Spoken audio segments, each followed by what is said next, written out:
Sois sorti. Bien, ça j'adore quand on est dans la tête des messieurs. Beaucoup d'humour. Je me suis tapé des barres. Encore. Drugs. Comment tu t'appelles, ma belle? Un peu niaise. C'est pas nul. Ils font des trucs olé olé. J'ai une Apple Watch à Noël.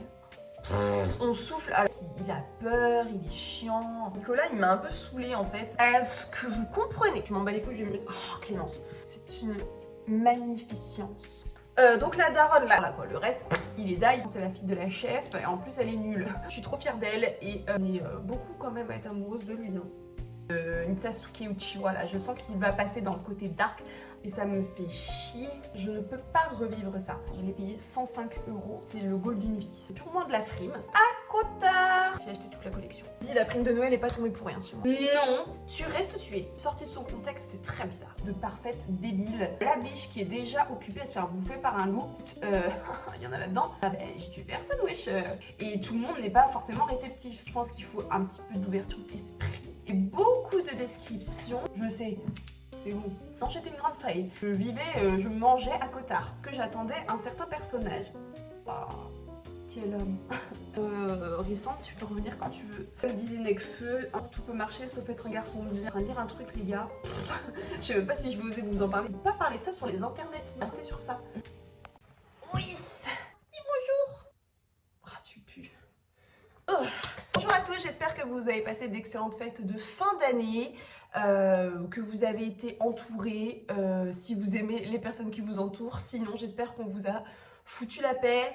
Quoi qu'il en soit, que vous aimiez la période des fêtes ou pas, dites-vous que c'est terminé et on entame sur une nouvelle année. On va quand même se repencher un tout petit peu sur 2024 pour parler de mes lectures du mois de décembre 2024. Donc il y en a 4. 2024, 4. Ok. Voilà, donc ça me paraît bien 4 livres par mois, ça m'en fait un par semaine. Dans l'hypothèse où je vais reprendre le travail bientôt, je pense que c'est pas mal. Là, pendant mes vacances, donc pour le mois de janvier, j'ai lu un petit peu plus. Il y aura peut-être plus de 4 livres pour le bilan de janvier. Mais on n'y est pas encore. Donc voilà, en décembre, j'ai lu 4 livres et c'était très bien.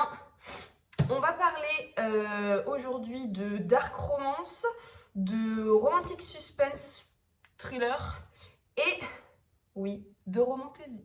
C'est parti. En cavale de Cindy Lia aux éditions Plume du Web. Regardez comme c'est joli. Je suis assortie. Donc en fait, on va suivre Kate qui est notre protagoniste. En fait, Kate va assister malgré elle à l'assassinat de sa meilleure amie et collègue. Voilà, elle va s'en sortir, elle échappe au meurtrier.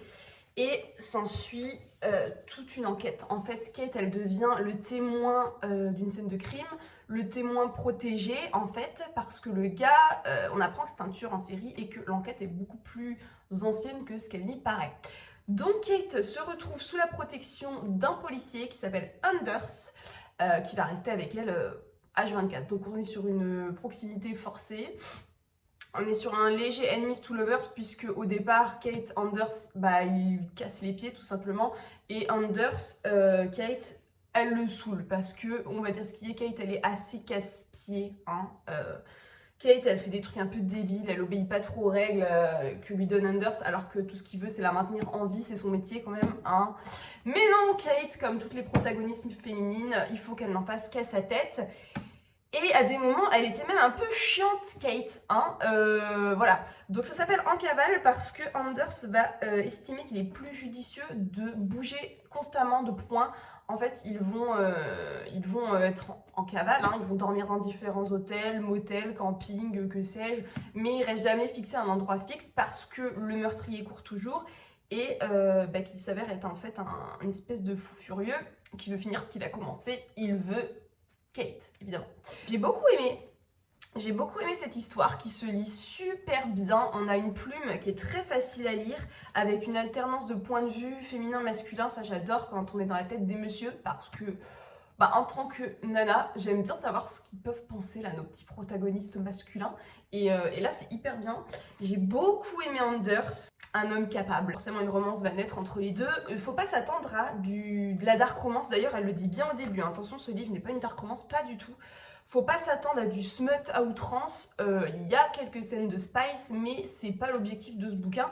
C'est surtout beaucoup de suspense et beaucoup de tension. Et c'est pour ça que je ne l'ai pas lâché, parce que ça se lit, tu continues. J'avais l'impression d'être devant un petit feuilleton Netflix. Beaucoup d'humour, je me suis tapé des barres à un moment donné. La scène sur les touristes hollandais. Si vous travaillez dans le tourisme et que vous lisez ce livre, vous pouvez que rire, parce que c'est tellement le cliché du touriste hollandais, mais le vrai. Et c'était hilarant, il y a des moments vraiment j'ai rigolé, une répartie des personnages que j'ai adoré, les voir se renvoyer la balle là, c'était vraiment un pur bonheur. J'ai mis 4 étoiles sur 5, j'ai pas mis 5 étoiles et c'est pas un coup de cœur, parce que moi j'attends d'un coup de cœur d'être hantée par ma lecture après l'avoir lu, c'est-à-dire que pendant des jours je vais penser qu'à ça, je vais saouler tout mon entourage avec ça. Là, ça n'a pas été le cas, même si c'était super cool et que je le recommande en fait à tous ceux qui ont envie de passer un petit moment sympa, mais en même temps, pas un moment niais. C'est pas du tout une lecture niaise, une romance à l'eau de rose. Ça bouge, il y a de l'action, voilà, c'est du suspense encore une fois. Et le pari, il est réussi, quoi. Je veux dire, c'est ce qu'elle nous promet au début, un romantique suspense. C'est ce qu'on a. J'ai adoré. Il y a quelques petits flashbacks aussi, et ça, c'est hyper bien dans les lectures. Ça permet de rentrer dans l'histoire encore plus, de mieux comprendre, ça dynamise un peu la lecture, c'est pas linéaire et ennuyant. Voilà, vraiment une bonne petite lecture. Wretched, vous vous foutez pas de ma gueule, vraiment je sais pas le prononcer. Donc Wretched de Emily McIntyre, édition Plume du Web encore une fois, de la série Never After. Donc c'est une dark romance là pour le coup. On va suivre Nicolas qui est policier, encore, qui est policier en infiltration dans un gang de trafiquants de drugs. Cette famille de gangsters, c'est la famille de Evelina. Evelina, elle s'appelle? Comment tu t'appelles, ma belle? Evelina. D'Evelina, voilà, donc c'est elle la méchante, c'est lui le gentil, si on veut. Et ça permet de casser un petit peu les codes de la dark romance. On est souvent sur des femmes un peu niaise, un peu fragile, qui s'emmourache de mâle alpha, méchant, badass, tout ce que tu veux, mais en général, la nana, à la base, même si souvent son caractère se révèle au cours de la romance, souvent c'est des petites meufs, voilà. Là, c'est l'inverse, c'est lui le flic qui veut le bien, et c'est elle la méchante qui est trafiquante de drogue et qui trempe dans des histoires un peu morbides. Mon avis sur cette romance, que j'ai noté 3 étoiles sur 5, c'est que c'est pas nul. J'ai mis 3 étoiles sur 5, donc c'est plus de la moyenne. Mais j'ai été déçue. J'ai été déçue parce que j'avais l'impression qu'on avait mis tous les ingrédients de la dark romance, qu'on les avait foutus dans un gros chaudron, on a touillé la mayonnaise, paf, on nous dégueule. Pardon, j'ai dit qu'en 2025, j'apprenais à quand même m'exprimer mieux et que je faisais attention à mon langage. Je m'y engage. Je disais, on nous a sorti une sauce là, un peu indigeste, qu'on nous a étalée en mode, voilà, c'est de la dark romance, c'est à la mode, vous allez kiffer. Il y a du smut, il y a beaucoup de violence et une méchante, les clichés quoi, de la dark romance. Mais non, il suffit pas de ça. Et en fait, ça m'a un peu... J'ai eu le sentiment que l'histoire était bâclée. Le livre est pas très grand, hein. Pas très long, il y a quoi? Il y a même pas 400 pages. Ça aurait mérité, je pense, plus de développement pour que l'histoire soit crédible déjà. Et qu'on s'attache au personnage et qu'on kiffe, quoi. Parce que moi, en soi, la dark romance, je suis cliente. Donc le smut, etc., ça ne me dérange pas. Mais là, c'est pas que le smut est dérangeant, c'est que c'est très cru. C'est dès les premiers chapitres, bam, ils font des trucs olé olé. C'est un peu... c'est sans filtre. Mais en fait, des fois, ça peut marcher. Je veux dire, quand je pense à Carnage ou L'ombre d'Adeline, moi, ça prend sur moi. Mais là, c'était cliché. J'ai trouvé l'histoire un petit peu bâclée, un petit peu décevante. Et ça m'a ennuyée parce que j'avais envie d'aimer. Je suis un peu déçue. Elle est tout le cliché de la femme badass, violente, sombre, torturée, tout ce que tu veux. Excusez-moi parce que oui, j'ai une Apple Watch à Noël. Alors Nicolas, on souffle, alors il a peur, il est chiant. Nicolas, il m'a un peu saoulé en fait. Il est là, il est amoureux de cette fille qui lui traite comme de la crotte. C'est un peu ridicule quoi. Ouais, en fait, c'était un peu ridicule avec du recul. En fait, l'autrice, elle veut nous pondre des dark romances à la queue leu leu. inspiré légèrement de contes pour enfants, donc là c'est le Magicien d'Oz, mais un peu comme si elle voulait faire du volume et que ça marche, c'est à la mode, etc. On va en parler sur BookTok, sur TikTok, sur BookTube, tout ce que tu veux. Mais ouais, mais moi je suis passée à côté. On va passer sur 2 bangers, 2 maxi coup de cœur. J'ai envie de chialer tellement j'ai adoré. Est-ce que j'ai besoin de mots? Est-ce qu'on a besoin d'expliquer?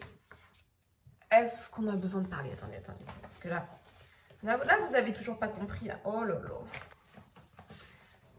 Est-ce que vous comprenez de quoi on parle? Est-ce que vous comprenez? Je vous le dis ça, je vais me le tatouer. Je m'en bats les couilles, je vais me le... Oh, Clémence. C'est une magnificence de la Terre.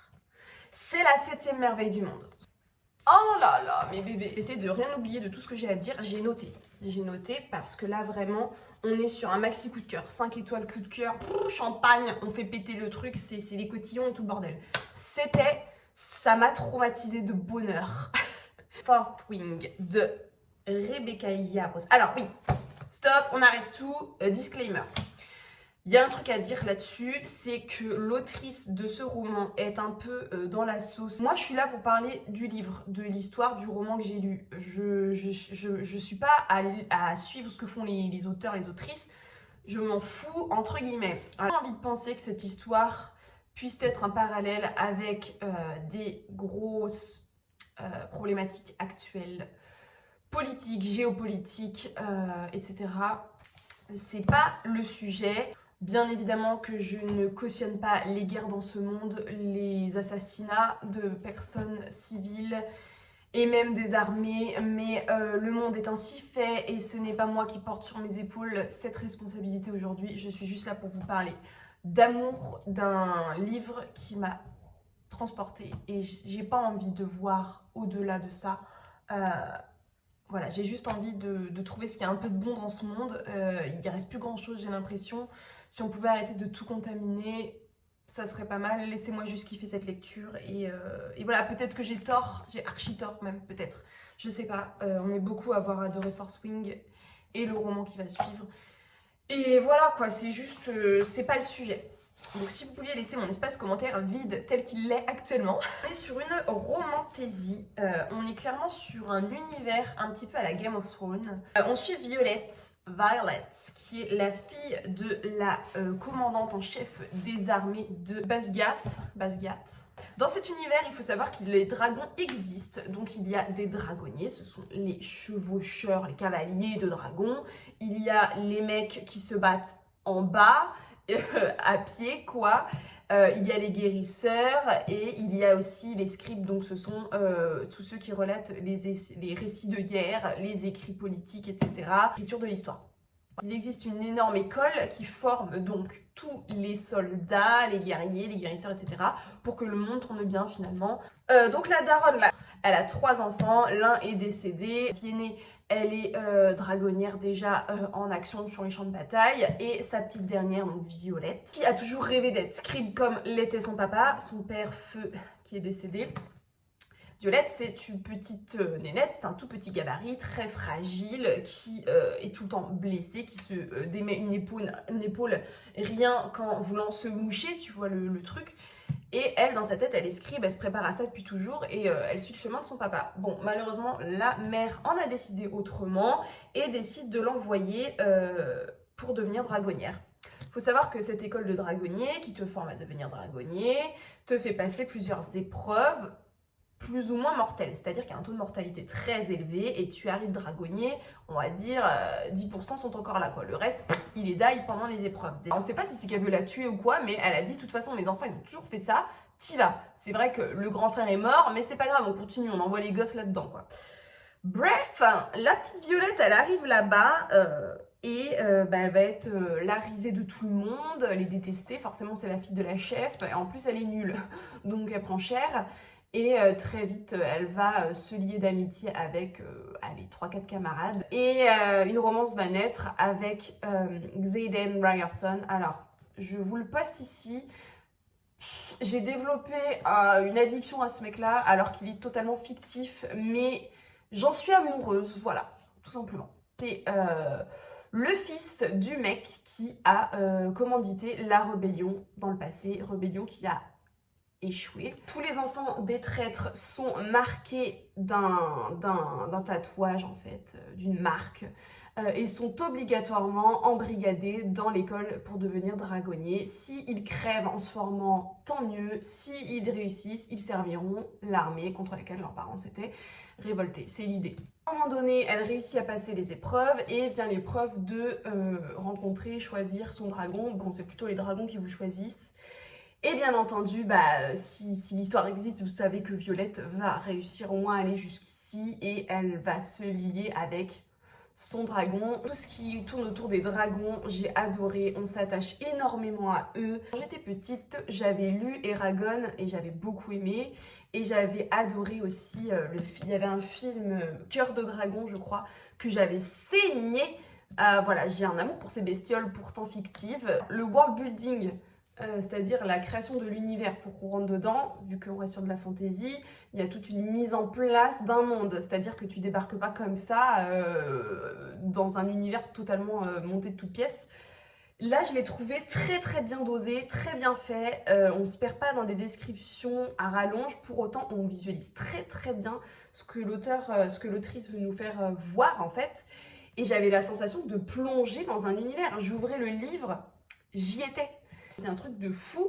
Et j'avais qu'une hâte, me replonger dedans chaque fois que j'arrêtais de lire parce que mes besoins vitaux se faisaient sentir, ou tout simplement parce que je devais aller travailler et remplir quand même mes responsabilités d'adulte. Ce qui est pénible en soi.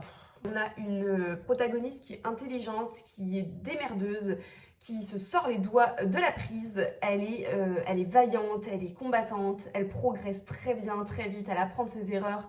Et je l'ai adorée. Violette, vraiment, c'est mon chat d'amour. Je suis trop fière d'elle et j'avais juste envie qu'elle continue de se battre, quoi. Xaden, quoi, vraiment, je vous jure, je suis accro.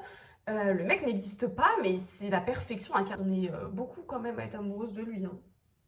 Il est incroyable, bien que je soupçonne Xaden de nous faire une Sasuke Uchiwa. Là. Je sens qu'il va passer dans le côté dark, un petit peu à la façon de Anakin Skywalker. Je pense qu'on va avoir une déception. J'ai l'impression qu'en fait notre petit Xaden, il va basculer du côté obscur et ça me fait chier. Alors ça peut être très bien s'il y bascule, nous tourmente pour revenir. Par contre, s'il y reste comme Anakin, non, mon cœur a déjà souffert. Star Wars m'a déjà déçu. Je ne peux pas revivre ça. Les scènes de bataille qui étaient très très bien amenées, un peu comme Narnia vraiment. Les scènes de guerre, les conseils de guerre, j'ai adoré. Comme dans GOT en fait, on s'ennuie pas. Un moment où forcément j'ai pleuré toutes les larmes de mon corps en lisant ça. Je peux pas spoil, mais vous comprendrez bien de qui je parle. Paix à son âme. Il y a le plot twist final que j'ai senti arriver. En fait, je suis un peu triste de l'avoir senti arriver. Je l'ai senti venir aller peu de temps avant qu'on nous dévoile la vérité.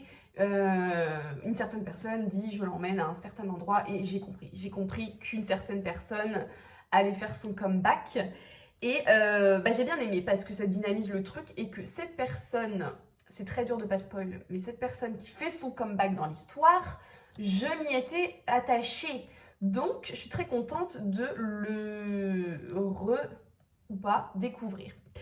Voilà, donc très bien amené, ce qui m'a fait faire de grosses bêtises financières, puisque ça c'est le tome en édition collector.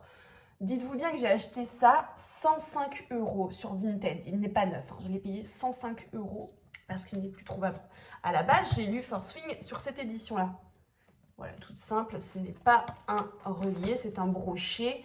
Je l'ai lu comme ça. Mais quand j'ai vu ça, moi, je voulais ça. Et comme j'ai acheté ça, j'ai aussi acheté le tome 2. Pareil, avoir ça dans sa bibliothèque, c'est le goal d'une vie. Je vous le dis, c'est la collection. C'est purement de la frime, c'est un souvenir frime, mais c'est du bonheur. Voilà. Ouais, j'ai un peu mal au cul d'avoir acheté ce livre à ce prix-là, mais je ne regrette rien. Mesdames et messieurs, j'ai noté Cotard, un palet d'épineux de rose que j'ai acheté également en relié. J'ai acheté toute la collection. Franchement, je vous le dis, la prime de Noël n'est pas tombée pour rien chez moi. Une romantaisie, encore une fois, moi qui n'en lisais pas ou très peu, me voilà contaminée. Bon, pour tout vous dire, au départ, je l'ai lu en l'appelant Fer. Sauf que quand j'ai compris que un des protagonistes disait l'appeler en appuyant sur ces 2 syllabes, j'ai compris qu'elle pouvait pas s'appeler Fer. Du coup, je suis passée sur Ferry, même si j'ai lu qu'en fait, ça se prononcerait plutôt Ferrou. Ferrou, j'aime pas, donc ce sera Ferry. Donc Ferry qui est une humaine, dans un monde un peu où... Bah Clochette, ah non, non, non, je suis en train de filmer. Putain, mon chat qui veut se mettre devant la caméra. Non, tu restes tué. Déjà, je tolère que tu sois derrière, c'est pas pour que tu passes devant. Sorti de son contexte, c'est très bizarre. Ferry, qui est une humaine, qui vit dans un monde un petit peu apocalyptique, un peu à la Hunger Game au tout début, quand Katniss Everdeen va chasser pour nourrir sa famille. Même délire. Elle est obligée de chasser pour nourrir son papa et ses 3 sœurs, qui sont en plus de parfaites débiles. Elle a 3 sœurs ou 2 sœurs? Je crois qu'elle a que 2, elles sont 3, donc je crois qu'elle a que 2 sœurs, mais qui sont en plus de parfaites connasses. Mais on va après comprendre pourquoi. Enfin bon, bref. Un jour, elle va chasser la biche qui est déjà occupée à se faire bouffer par un loup. Et Ferry se dit, bah écoute, il y en a là-dedans, je tue le loup, je tue la biche, je tue le loup, j'ai une peau à vendre, je tue la biche, j'ai à manger pour nourrir ma famille. Ben, elle est très douée avec un arc et des flèches, elle arrive à tuer le loup et la biche. Elle ramène la peau du loup à la maison, elle ramène pas le loup, c'est trop lourd de ramener les 2 animaux, elle ramène la biche, elle fait à bouffer à tout le monde, paf paf paf, elle vend sa peau de loup, tout va bien. Sauf qu'il y a un mec qui débarque chez elle, qui n'est clairement pas humain, et qui lui dit « Vous avez tué l'un des nôtres ». Alors elle est là, j'ai tué personne, wesh. Bah si, en fait, le loup, c'était un immortel qui avait pris l'apparence d'un loup et qui se promenait dans le royaume des humains. Bref, elle a fait une bêtise. En échange de la vie de ce mec loup qui est décédé, l'immortel lui dit « Bah, vous venez dans mon royaume, une vie contre une vie, et vous restez chez moi. » Bon, elle n'a pas très envie de mourir, donc elle finit par dire « Ok, j'arrive. » Elle débarque du coup à Pryciane. Le royaume en fait des immortels où vivent les Fae. Donc les Fae, ce sont des créatures. Moi, je visualisais un peu comme dans le Seigneur des Anneaux, celui qui est joué par Orlando Bloom là.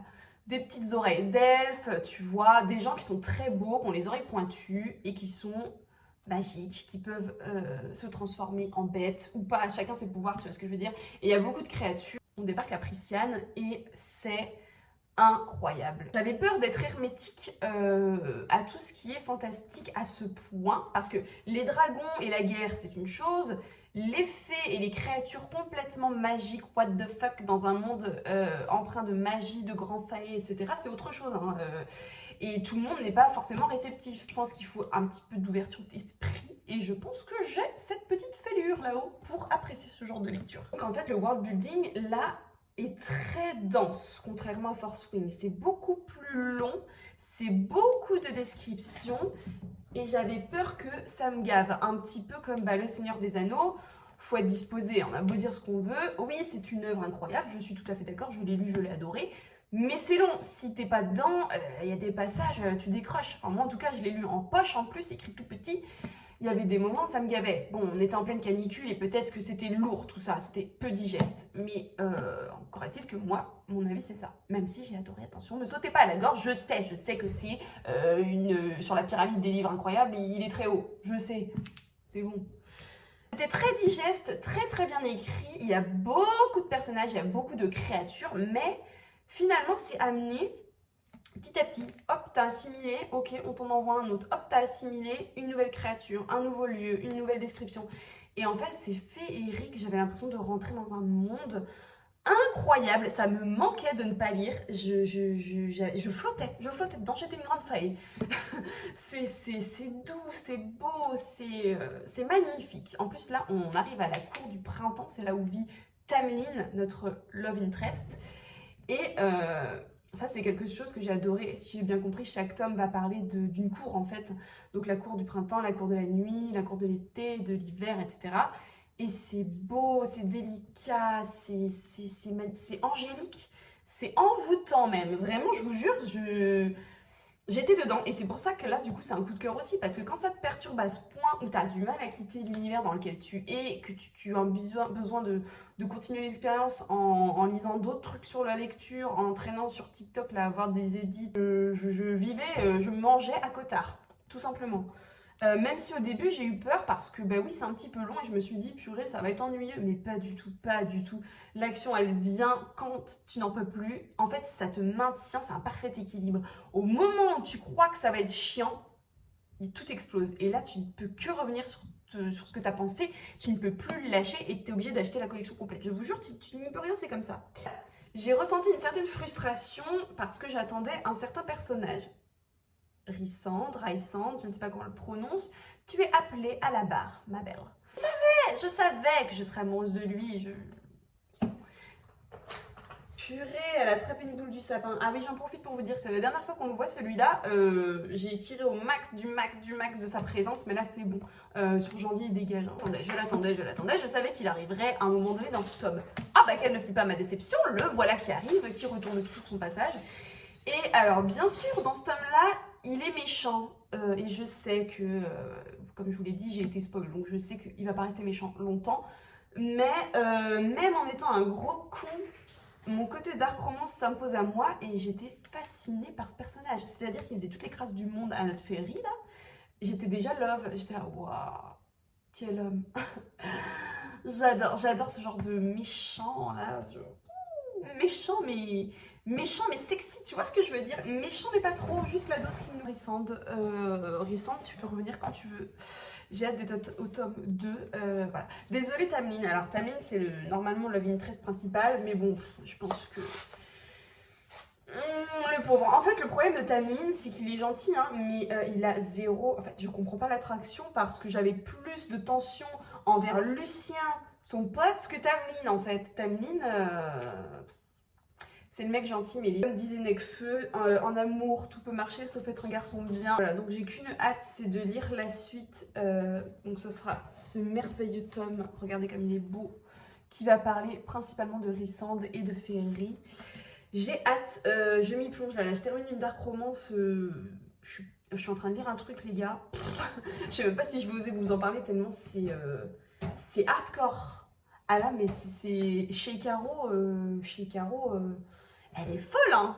Je l'adore, mais elle est folle dingue. Je peux pas parler de ça sur les internets. Non, on va rester sur ça. Donc je vous en parle très bientôt. Prochain point lecture. Vous noterez que j'ai changé ma petite bannière et mon petit avatar. Je m'applique. Franchement, en 2025, j'ai décidé de prendre un peu soin de cette chaîne. Enfin, en tout cas, de me donner les moyens de faire quelque chose de bien. Et tout ça pour moi parce que ça me fait du bien d'en parler. Je suis contente, ça m'occupe. Voilà. Et puis avec mes copines, on échange sur le sujet. Mais j'ai envie en tout cas de faire du beau, de m'appliquer plus, d'être un petit peu moins impulsive, et de plus m'appliquer. C'est pas facile parce que je suis quelqu'un de très impatient dans la vie de tous les jours. Avec beaucoup d'idées qui fusent à la seconde, mais vraiment je vais faire cet effort pour cette chaîne en 2025. Je vous dis à tout bientôt pour mes bilans lecture du mois de janvier 2025. Je vous souhaite une excellente année. Pas lâcher ce qui vous fait du bien, ce qui vous fait plaisir. Et arrêtez de vous soucier du regard des autres en 2025, c'est tout ce que je peux vous souhaiter. La santé, bien entendu, mais bon, ça, on n'y peut pas grand-chose. Par contre, vous avez le pouvoir sur votre mindset. Pensez-y, parce que bien souvent, ce qui se passe là-haut, ça va jouer sur ce qui se passe dans votre petit corps. Je vous fais des gros bisous et à tout bientôt!